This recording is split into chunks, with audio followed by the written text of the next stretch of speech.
Hello guys, तो कैसे हो आप लोग। उम्मीद करता हूँ सारे लोग अच्छे होंगे। तो स्वागत करता हूँ आप सभी का अपनी channel knowledge by deluxe Wasim पे। तो चलिए हम लोग आ चुके हैं एक और नई वीडियो के साथ में। गाइस, इस वीडियो के अंदर मैं आप सभी को गाइड करने वाला हूँ कि आप अपना 5 लाख को कहाँ पे इन्वेस्ट करें जहाँ से आपको ज़्यादा से ज़्यादा रिटर्न मिल सके विथ सेफ्टी के साथ में। ठीक है, तो चलिए वीडियो को स्टार्ट करने से पहले मैं आप लोगों से एक छोटा सा रिक्वेस्ट करना चाहूँगा।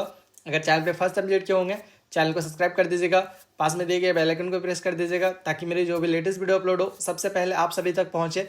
मैं इस तरह का इन्फॉर्मेशन वाला वीडियो इस चैनल के ऊपर लाता रहता हूँ। तो चलिए गाइस, फटाफट बिना टाइम वेस्ट के वीडियो को स्टार्ट करते हैं।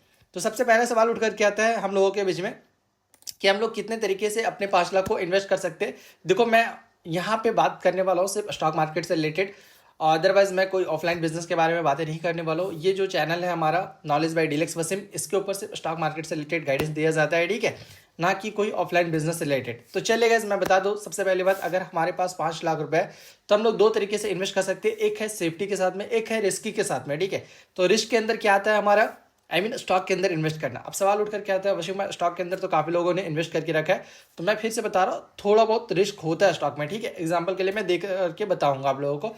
सेकेंड आता है हमारा थोड़ा सा सेफ्टी के साथ में जो हम लोग जाते हैं, ठीक है, जिसमें रिस्क एकदम 0.01% के बराबर होता है, वो है म्यूचुअल फंड। क्लियरली सारे लोगों को समझ में आ गया। अब काफी लोग बोलेंगे वसीम भाई स्टॉक कैसे होता है रिस्की। तो देखो, अगर एग्जांपल के लिए आपने काफी सारे स्टॉक को एनालिसिस किया है, ठीक है, उसमें से हो सकता है मे बी कोई कैसा स्टॉक होगा भाई जिसके अंदर प्रॉब्लम होगा, ये ना भी मतलब ना के बराबर भी हो सकता है। ठीक है, कि जिस स्टॉक के अंदर आपने इन्वेस्ट करके रखा है उस स्टॉक के अंदर हो सकता है कोई इंटरनल प्रॉब्लम ना हो, ठीक है, मैनेजर वगैरह के अंदर सब कुछ परफेक्ट हो, बट ये भी चांसेस है कि कुछ प्रॉब्लम हो भी सकता है। जस्ट एग्जांपल के लिए आप लोगों को पता होगा येस बैंक के साथ में क्या हुआ था, सेम हुआ था। ठीक है, येस बैंक कहाँ पे था एक टाइम पे, उठा करके देखो, ठीक है, यहाँ पे था और यहाँ से भाई ऑलमोस्ट देखो कितना गिर चुका है, ये पूरा अगर 95% गिर चुका है। वोडाफोन आइडिया देखोगे अगर, इस चीज़ को भी अगर उठा करके देखोगे तो ये भी दिखेगा, देखो, ठीक है, 92%, 95%। और लेटेस्ट एग्जांपल अगर देखोगे आप लोग, ठीक है, वन ऑफ द बेस्ट जिसका मतलब जिसका बहुत अच्छा एक बिजनेस माना जा रहा था कि भाई रिन्यूएबल एनर्जी के अंदर, ठीक है, फ्यूचर ग्रोथ है, हर एक चीज़ है भाई, इस स्टॉक को उठा करके देखोगे तो अभी दिखेगा आपको ये भी ऑलमोस्ट अपने टॉप लेवल से 92% के करीब गिर चुका है। तो ऐसा सिचुएशन में क्या होता है ना, आप स्टॉक को डेप्थ में तो एनालिसिस कर लोगे, उसके बिजनेस को तो समझ जाओगे, ठीक है, बट हर एक पेपर तो आपके पास नहीं है ना, हर एक पेपर को या कंपनी को पर्सनली आप विजिट करके तो नहीं देख रहे हो ना, समझ रहे हो ना। तो ऐसे सिचुएशन में क्या होता है ना, बहुत डेप्थ एनालिसिस चाहिए, ठीक है, बहुत ज़्यादा डेप्थ एनालिसिस। और वैसे रिस्क हम लोगों को क्यों ले रहे हैं, ठीक है, अगर ऐसे गिरते हुए मार्केट में हम लोगों को अपॉर्चुनिटी दिख रहा है तो हम लोग रिस्क थोड़ा सा भी नहीं लेंगे, ठीक है, हम लोग बिल्कुल सेफेस्ट की ओर जाना चाहेंगे। तो इस वीडियो के अंदर मैं आप लोगों को बताना चाहूँगा कि आप लोग जो अपना 5 लाख रुपए इन्वेस्ट करने के बारे में सोच रहे होंगे, मेरा सजेशन रहेगा, ठीक है, मैं कोई सेवी एडवाइजर वगैरह नहीं हूँ, बट पर्सनली जो मैंने इस गिरावट के अंदर चीज़ें किए हैं वही चीज़ें मैं आप लोगों को सजेस्ट करना चाहूँगा। और रहेगा बेस्ट आप लोगों के लिए म्यूचुअल फंड के अंदर लमसम करना। मैं फिर से बता रहा हूँ, एसआईपी जो आप कर रहे हो कंटिन्यूसली वो चलने दो, ठीक है, बट अगर आपके पास पड़ा हुआ है पैसा, आप सोच रहे होंगे किसी किसी स्टॉक के अंदर इन्वेस्ट करो, बट मेरा सजेशन यही रहेगा कि आप बिल्कुल भी म्यूचुअल फंड के अंदर लमसम करके सो जाओ, ठीक है, आराम से भाई देखना छोड़ दो उसको। और आपने जो आप जॉब कर रहे हो, जो कुछ भी कर रहे हो, ठीक है, उस चीज़ को आप कंटिन्यूसली रखो, अपना साइड बिजनेस जो भी होगा आपका कंटिन्यूसली रखो, और उस पैसे को आप खर्चा भी करो। एग्जांपल के लिए अगर महीने में 30,000 रुपये कमा रहे हो, अगर 5-10 हज़ार रुपये भी सेव कर पा रहे हो वहाँ से, तो अपना सेव करके अकाउंट में भी रखो, सेविंग अकाउंट में, कोई दिक्कत नहीं।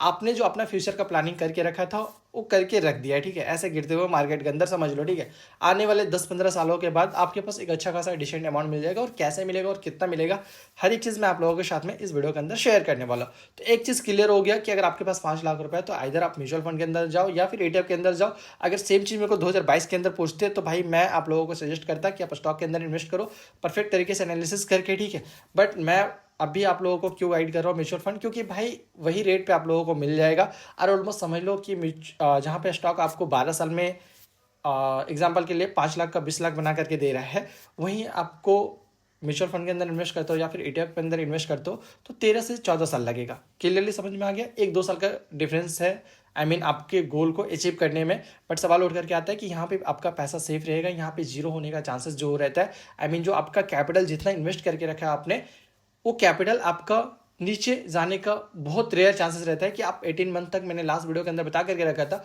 कि कंटिन्यूसली अगर आप म्यूचुअल फंड को 18 मंथ के लिए छोड़ देते हो, देन आपका म्यूचुअल फंड वो मतलब पॉजिटिव ही दिखेगा, ठीक है, और नेगेटिव जाने का चांसेस बहुत कम है। क्लियरली सारे लोगों को समझ में आ गया।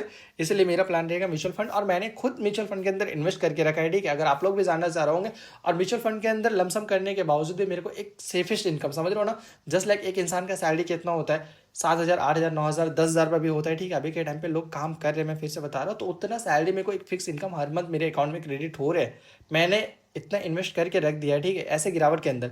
बाकी बात जो मेरा स्टॉक के अंदर इन्वेस्टमेंट है, प्लस में मैंने जो अलग पोर्टफोलियो बना करके रखा है, वो सब अलग चीज़ें है। बट ये जो चीज़ें मैंने करके रखा है फिलहाल इस गिरावट के अंदर, ये आने वाला टाइम पे मेरे को एक बहुत बड़ा वेल्थ क्रिएट करके देने वाला है, ठीक है। मैं अगेन फिर से बताना चाह रहा हूँ, और मैंने किस म्यूचुअल फंड के अंदर लमसम किया है, ठीक है। अगर आप लोग भी जानना चाह रहे होंगे और आप लोगों ने नाम सुना होगा HDFC, ठीक है, तो वही चीज़ को मैंने इस बार स्टार्ट किया है, ठीक है।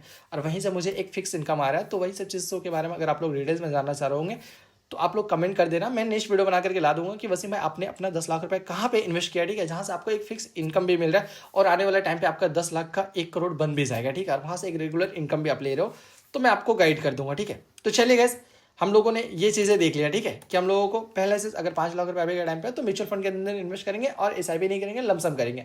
क्लियरली अब लमसम का हम लोग पावर देखते हैं थोड़ा सा, कि हम लोगों का वेल्थ कब क्रिएट होगा, ये कब तक हम लोगों को इस पैसे को भूल जाना चाहिए, बिल्कुल, ठीक है, समझ रहे हो ना। तो चलिए SIP कैलकुलेटर के ऊपर हम लोग आ जाते हैं।